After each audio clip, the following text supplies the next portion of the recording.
বন্ধু, তোর এই আজব দল নিয়ে আমি কয়েকটা কথা বলবো। বল। কথাগুলো সত্য হলে সত্য বলবি, মিথ্যা হলে মিথ্যা বলবি। সল্লি বললি নয় স্যার কোনো আশ্রয় নিবি না, ঠিক আছে? अच्छा ठीक है। তোদের এই ব্রাজিল দল গত 24 বছর ধরে বিশ্বকাপ নিতে পারে না, তারপরেও বিশ্বকাপ আসলি তোদের সাপোর্টাররা অত্যাধিক লাফালাফি করিস, কথাটা কি ঠিক? ঠিক।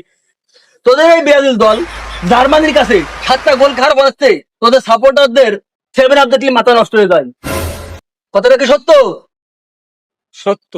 বন্ধু কি রাগ করলা? না। তোদের এই ব্রাজিল দলের সাপোর্টাররা বাপ দাদা সম্পত্তি নিয়ে লাফালাফি করে, নিজেরা একটা বিশ্বকাপ নিতে দেয়নি। বাপ দাদা গল্প করে থুয়ে গেছে ব্রাজিল 5টা বিশ্বকাপ নেছে, তাই নিয়েই তোরা লাফালাফি করিস, কথাটা কি ঠিক? ঠিক। বন্ধু রাগ করলা? আচ্ছা বন্ধু, তোরা যে আমি এতগুলো কথা বললাম, আমার এই কথার মাধ্যমে তুই কি বুঝলি? তোর এই কথা শুনে আমি বুঝলাম যে 2026 সালে এই ব্রাজিল কাপ নেবে, মানে আমরা নেব। দোস্ত তুই রাগ করলি? কি যে হবে নে।